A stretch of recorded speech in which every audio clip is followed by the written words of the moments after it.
optik melawai.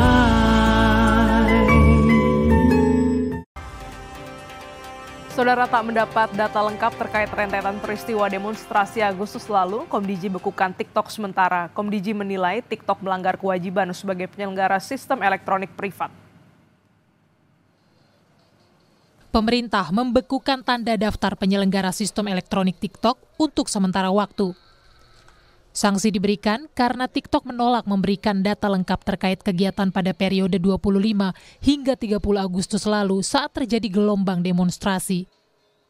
Dalam keterangan resminya, Dirjen Pengawasan Ruang Digital Kementerian Komdigi, Alexander Sabar menyatakan, pembekuan sementara TikTok sebagai bentuk ketegasan pemerintah karena TikTok hanya memberikan data secara parsial atas aktivitas TikTok Live di masa unjuk rasa 25 hingga 30 Agustus 2025.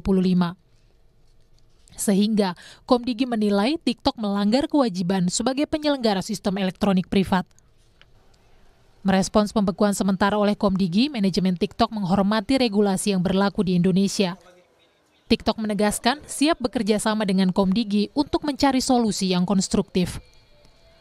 Juru bicara TikTok melalui keterangan tertulis yang diterima Kompas TV pada Jumat 3 Oktober 2025 menegaskan komitmennya untuk melindungi privasi pengguna, sekaligus memastikan platform miliknya tetap aman dan bertanggung jawab bagi masyarakat Indonesia. Wakil Ketua Komisi 1 DPR RI, Dev Laksono, mendukung langkah Komdigi membekukan izin TikTok karena menolak menyerahkan sejumlah data informasi. Menurut Dev, keputusan pemerintah membekukan izin TikTok merupakan bentuk kehati-hatian dan ketegasan dalam melaksanakan regulasi.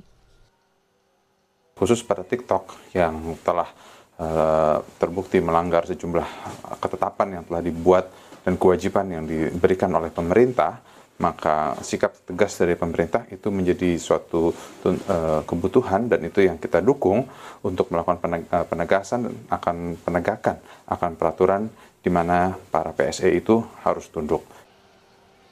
Lembaga Riset Keamanan Siber dan Komunikasi Cisrek, Pratama Persada menilai platform media sosial memang perlu ditertibkan dan mendorong seluruh platform media sosial untuk ikuti aturan pemerintah Indonesia.